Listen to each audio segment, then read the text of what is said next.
Olá, turminha do sexto ano, sejam todos bem-vindos a mais uma aula de História. Eu sou o professor Eberson Cardoso, serei o seu professor na aula de hoje. E por falar nessa aula, vamos ver aí qual é o nosso objeto de conhecimento? Olha só, o objeto de conhecimento da aula 26, domínio e expansão da cultura grega e romana. E no detalhamento, as lógicas de conquistas, conflitos e negociações dessa forma de organização política. É isso mesmo. Então, vamos lá para a nossa aula.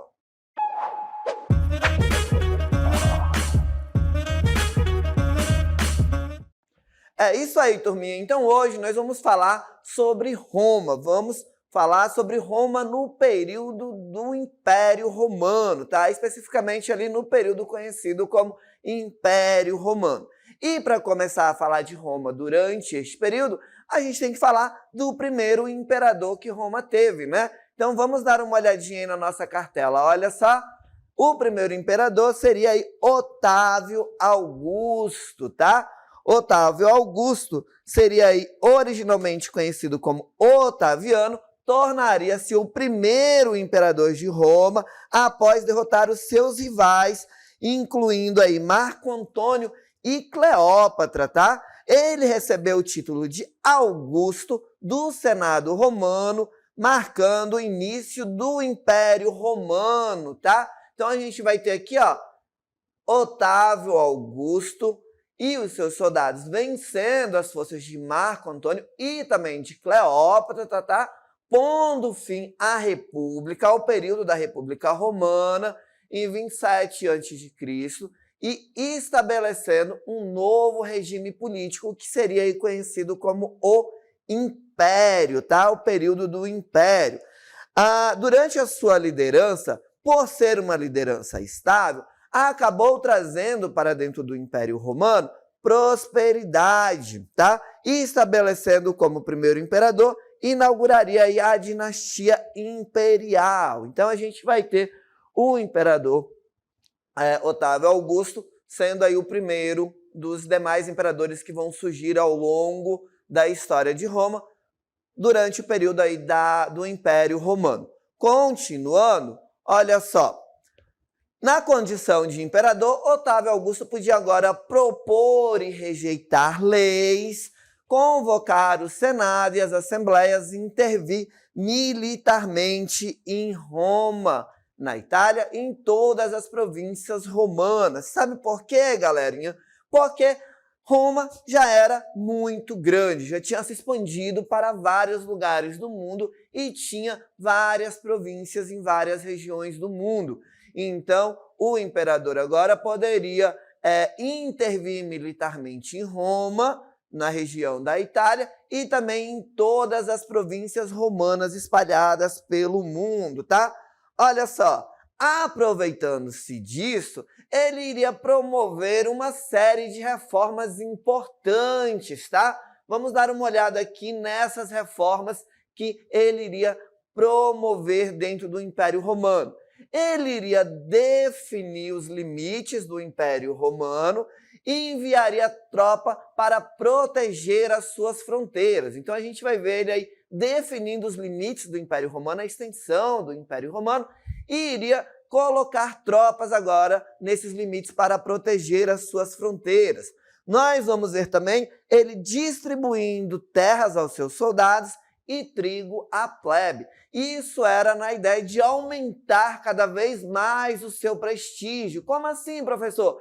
Fazer com que as pessoas gostassem mais dele, apoiassem mais o governo dele, desse mais força para ele governar. Então, ele iria aí, ó, distribuir terras aos seus soldados, mas não ficaria somente aí, né? Iria também dar trigo à plebe. Por que trigo, professor? Porque trigo, naquele contexto, era um importante alimento que a população consumia em larga escala, em grande quantidade, tá? Mas não seria só isso não, olha, temos mais coisas aqui.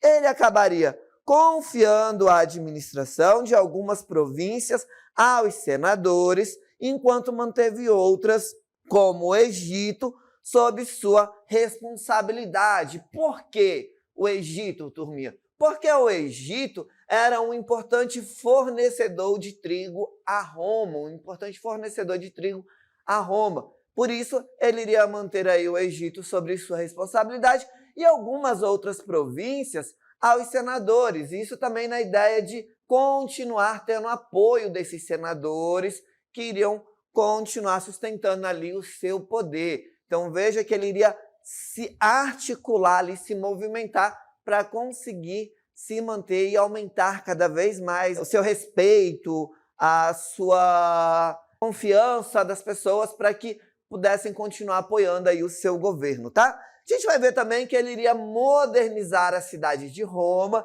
que lá, na época, tinha cerca de 1 milhão de habitantes e passou a ter um prefeito, um corpo de bombeiro e monumentos que glorificavam o governo, tá? Fazendo com que Roma se tornasse uma cidade mais moderna, tá? E o que tudo isso trouxe, turminha, para a cidade de Roma? Olha só, com essas reformas de Otávio Augusto, o Império conheceu um longo período de estabilidade denominada de Pax Romana, que duraria em mais de 200 anos. E olha só o que foi a Pax Romana, turma. Prestem bem atenção, a Pax Romana, também conhecida como Paz Romana, refere-se a um longo período de relativa estabilidade que caracterizou o Império Romano durante grande parte do primeiro e segundo século depois de Cristo.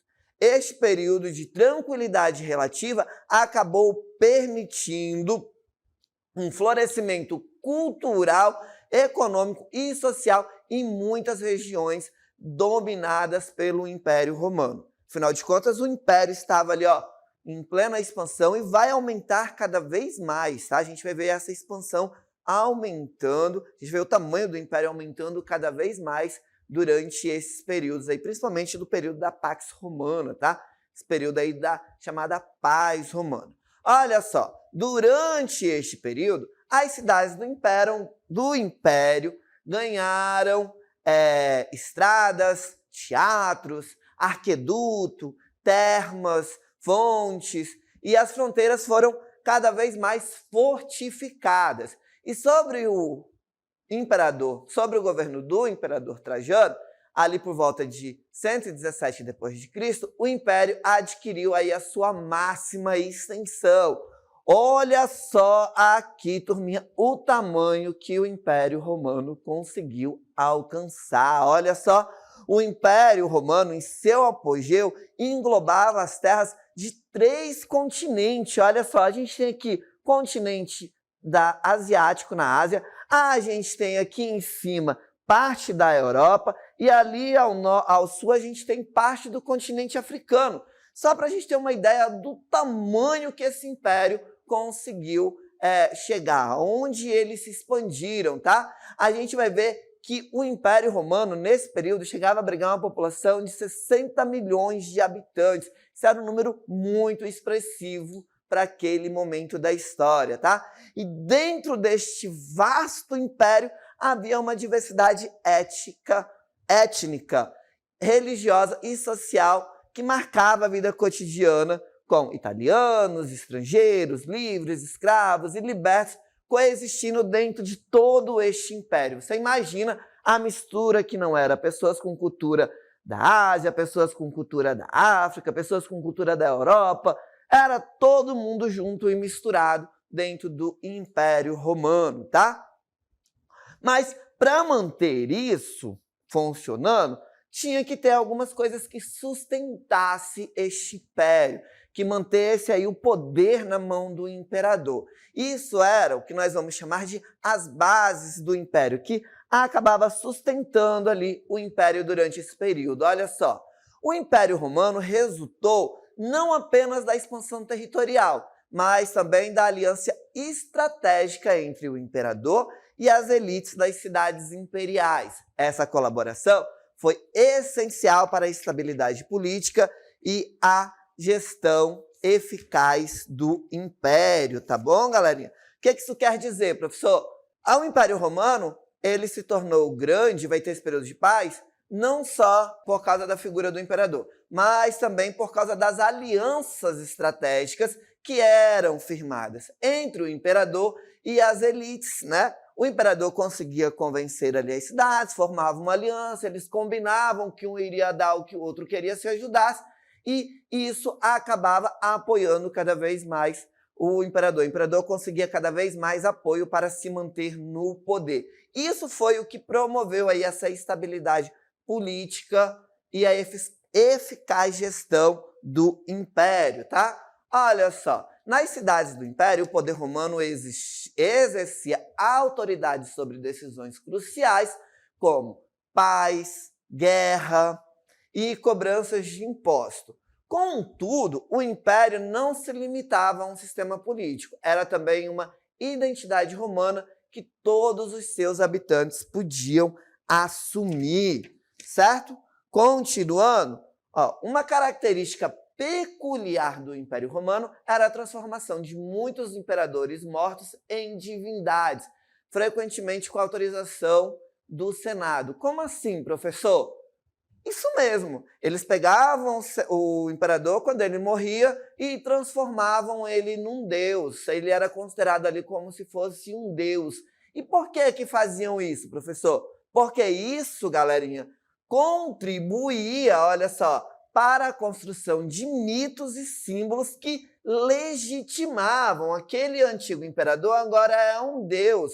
E isso acabava legitimando o poder do poder imperial, e isso consolidava, tornava-se cada vez mais evidente a força e a influência do imperador dentro de todo o império, tá bom? Continuando, o Império Romano, então, não era apenas um domínio político, mas também um império que se caracterizava pela disseminação da língua latina e da literatura latina. A história de Roma e suas realizações tornaram-se um modelo a ser seguido, sendo, portanto, ensinada nas escolas de todas as cidades do Império. Ou seja, todo aquele território que nós vimos no mapa se falava a língua latina. A gente vai ver aí a influência da língua latina se disseminando por todo o território do Império, tá?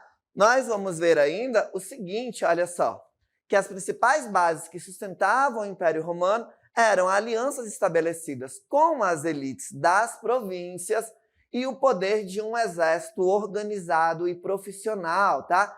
Isso era muito importante, porque era isso que sustentava o Império. Era as relações, os acordos feitos com as elites das províncias, das terras conquistadas, e o poder também do exército organizado e profissional, que era composto aí por 300 mil homens, por cerca de 300 mil homens. Isso era que sustentava, isso era o que mantia o imperador com o poder na mão. A colaboração das elites provinciais assegurava a manutenção da ordem pública e a arrecadação de impostos, enquanto o exército desempenhava o papel crucial de proteger as fronteiras do império, tá?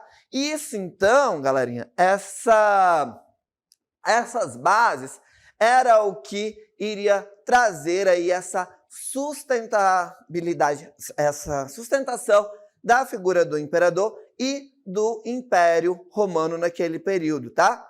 Olha só, continuando, a gente ainda vai ver que o Império Romano caracterizava-se por uma sociedade altamente hierarquizada, onde tinha ali vários grupos sociais dentro da sociedade, evidenciando diversas formas de desigualdade social e política em seu território. Apesar da expansão imperial, as disparidades entre as diferentes classes e grupos sociais persistiam em muitas regiões dominadas pelo Império Romano. Ou seja, apesar de ser um grande império rico, poderoso como era, ainda vamos ver ali essas diferenças sociais muito evidentes, essas disparidades, onde tem poucos com muito dinheiro, são muito ricos, e onde a grande maioria da população do império estava ali passando por problemas, sem muitos recursos, sem dinheiro, enfim. A gente vai ver isso sendo muito evidente dentro do Império Romano. Mas uma coisa importante deste período é que o Império Romano iria viver, então, uma estabilidade. Olha só, a relativa estabilidade política vivida pelo Império Romano nos 2 primeiros séculos da nossa era favoreceu o crescimento da economia e a expansão do comércio romano. Olha só, vamos ver aí a estabilidade política, porque durante este período, né, o Império Romano desfrutou de um ambiente político relativamente estável, com menor incidência de conflitos e instabilidade governamental, porque Roma vai ser marcado por pessoas que chegam ao poder e caem, chegam ao poder e caem, são destituídos, perdem o poder. E aí nós vamos ver que durante este período vamos ter uma instabilidade governamental, o Senado está ali do lado do imperador, a gente tem a elite que apoia também as decisões do imperador, a economia também está fluindo, então a gente tem aí uma certa estabilidade, tá bom? O crescimento da economia promove essa estabilidade. Outra coisa, olha só, o crescimento da economia, nós vamos ver que a estabilidade política é frequentemente associada a um ambiente propício para o crescimento econômico. Sem grandes tumultos ou perturbações, as atividades econômicas podem prosperar, incentivando a produção, investimentos e inovações. Ou seja, se tem um momento de paz, se não está tendo guerra, se não está tendo conflito, o comércio vai estar fluindo. E com o comércio fluindo, a arrecadação vai se tornando maior, vai tendo ali um crescimento econômico, né? Continuando, vamos ver também que a expansão do comércio romano contribuiu para isso, olha só. A estabilidade política também favoreceu a expansão do comércio romano. Com fronteiras mais seguras e relações comerciais estáveis, os romanos puderam comerciar mais eficientemente com outras regiões e povos, impulsionando o comércio a níveis mais amplos. Ou seja, se estava ali havendo uma estabilidade política, estava tendo um momento de paz, o comércio também iria ampliar as suas vendas, suas negociações com outras regiões aonde o Império havia se expandido, tá? E aí é importante a gente também destacar algumas características desse Império. Vamos dar uma olhadinha. O Império Romano, que floresceu por séculos como uma das maiores potências da Antiguidade, exibiu uma série de características distintas que moldaram a sua trajetória e influenciaram significativamente o curso da história. Algumas dessas características vão incluir o seguinte, olha só. Tinha uma natureza essencialmente comercial, ou seja, o Império teve uma economia fortemente comercial com a sua rede de estradas e o uso também do mar Mediterrâneo como via de comércio, facilitando transações em grande escala. Cidades como Roma tornaram centros comerciais e culturais, reunindo mercadores de diversas regiões. Vamos ver também a prática da escravidão dos povos conquistados. No Império Romano, a escravidão generalizada de povos conquistados foi crucial para a economia, sendo os escravos utilizados por diversas atividades, desde a agricultura até a construção. E isso permitiu que uma classe privilegiada desfrutasse de um estilo de vida mais opulento, de um estilo de vida mais rico, né? Com mais ostentação. Então, no Império Romano, a escravidão foi extremamente importante. A prática da escravidão dos povos conquistados foi importante para o Império Romano. Vamos ver também o controle das províncias realizada por Roma. O Império Romano tinha províncias administradas por autoridades romanas, garantindo o controle centralizado para uma governança eficaz e coesão territorial. O Império Romano ia ali, conquistava uma região, colocava uma autoridade romana para administrar. As pessoas podiam continuar vivendo o seu modo de vida lá naquela província e tal, mas quem estava ali administrando, governando, era o imperador com os seus administradores que estavam ali naquela região, tá bom? Outra característica que nós temos, olha só, é a adesão ao politeísmo. Os romanos praticavam o politeísmo. E o que é politeísmo, professor? Quando se tem vários deuses, né? Religião que adota vários deuses.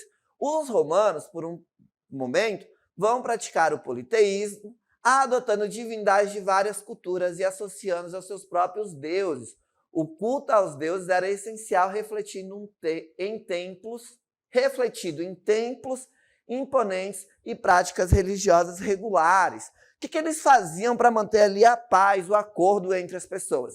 Vão lá, conquistam um povo, ali eles têm os deuses deles, para eles não entrarem em conflito. O imperador tem o apoio daquela província que foi conquistada, o imperador vai dizer: podem continuar com os seus deuses, eles vão ser agregados aos nossos deuses e está tudo bem, para não impor a sua religião e não entrar em conflito com esses povos. Então, isso iria trazer e isso iria contribuir para essa estabilidade que o Império Romano vai vivenciar durante um longo período, tá?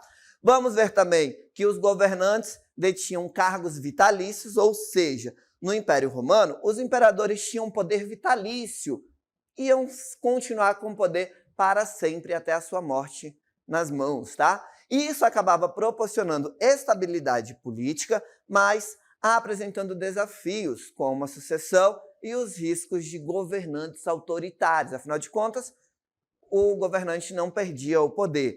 Vamos ver também que a expansão territorial por conquistas ou golpes militares acabaram colaborando para que o império se expandisse cada vez mais, tá?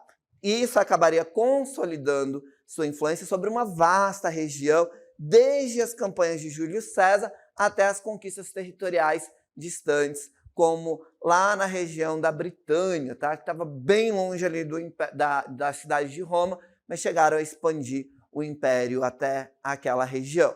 O Império Romano, olha só, ao incorporar todas essas características que nós citamos, deixou um legado duradouro que continua a influenciar a compreensão da história ocidental e a forma como muitas sociedades organizaram as suas estruturas políticas, econômicas e sociais, tá bom?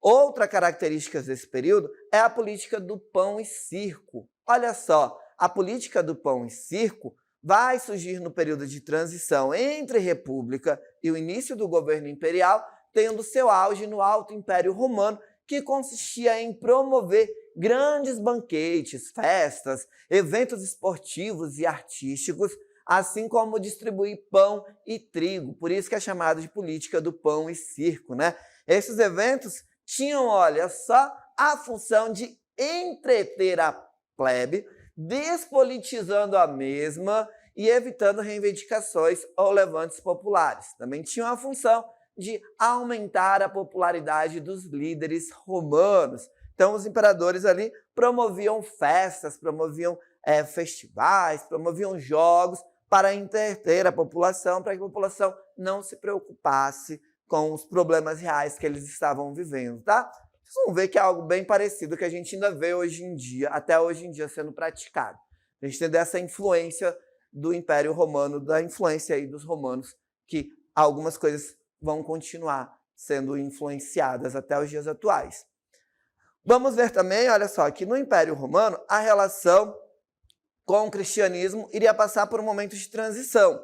A relação entre o cristianismo e o Império Romano foi complexa e evoluiu ao longo do tempo. Inicialmente, os cristãos eles eram perseguidos, eles não eram permitida a prática do cristianismo dentro do Império Romano. O cristianismo acabaria sendo legalizado por Constantino no século IV, tornando-se a religião oficial do Império Romano. Olha só, a relação com o cristianismo e o Império Romano foi dinâmica e influenciou profundamente o desenvolvimento das civilizações ocidentais.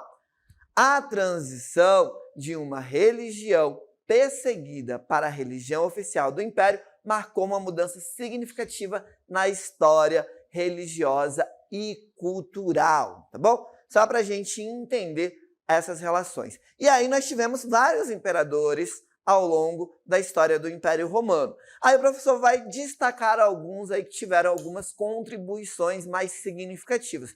Todos foram importantes. Alguns se destacaram mais, como, por exemplo, Otaviano Augusto, olha só, que foi o primeiro imperador de Roma, originalmente chamado de Otaviano, adotou o título de Augusto após consolidar o seu poder. Seu governo marcou o fim da República Romana e o início do Principado, período de estabilidade que duraria aí quase 2 séculos. Depois nós temos aí como destaque Galícula, conhecido por sua crueldade, é lembrado por atos extravagantes e comportamento tirânico. Algumas histórias, como a nomeação de seu cavalo como senador, são objetos de debate entre os historiadores. Vamos ver aí Nero também, olha só, que foi um imperador polêmico. Nero é famoso pelo grande incêndio de Roma, que ocorreu durante o seu governo, e ele culpou quem? Os cristãos pelo incêndio. E isso, naquela época, contribuiu para que os cristãos fossem perseguidos dentro do Império Romano. Depois nós vamos ver Trajano, que também vai ter aí a sua contribuição. Ele é reconhecido como um dos 5 bons imperadores. Trajano foi um líder militar habilidoso que expandiu significativamente as fronteiras do Império Romano durante o seu governo. Depois a gente tem Diocleciano. Buscando estabilizar o Império, Diocleciano introduziu a tetrarquia, que era uma divisão de poder entre 4 líderes. A sua abdicação também foi um evento marcante, porque isso era algo incomum para a época. Depois nós temos Constantino, olha só, conhecido por ser o primeiro imperador romano a se converter ao cristianismo. Constantino teve um papel significativo na promoção dessa religião e na reunificação do Império. Depois nós vamos ter aí Teodócio. Teodócio seria o imperador que iria transformar o cristianismo em religião oficial do Império por meio do Edito de Tessalônica, tá? Constantino foi o imperador que se tornou cristão. Teodócio foi aquele que pegou o cristianismo e o transformou em religião oficial do Império Romano por meio do Edito de Tessalônica, tá? Sua decisão de dividir o império entre seus filhos acabou resultando nas esferas do Ocidente e do Oriente, tá? Depois nós vamos ter aí Rômulo Augusto, que foi o último imperador romano do Ocidente. Rômulo Augusto testemunhou a queda do Império Romano Ocidental quando Roma foi invadida no ano de 476 depois de Cristo.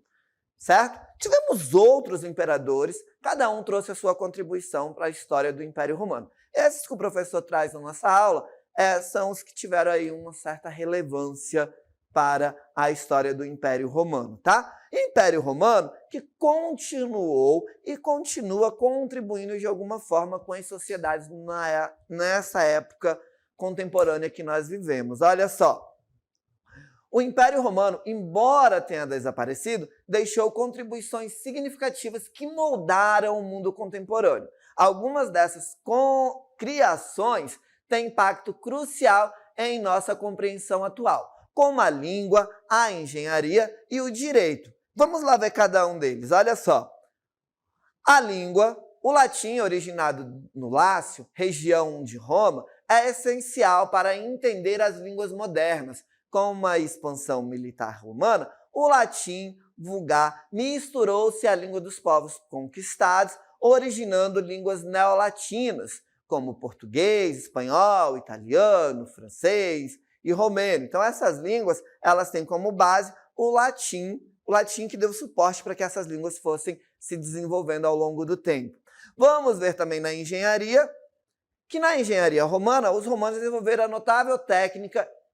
notáveis técnicas e conhecimentos, destacando-se nas construções de casas de banho, que eram as termas, estradas e arquedutos, canais para transporte de águas, tiravam a água de algumas regiões através desses arquedutos e levava para outra região. Nós vamos ver também essa contribuição no direito.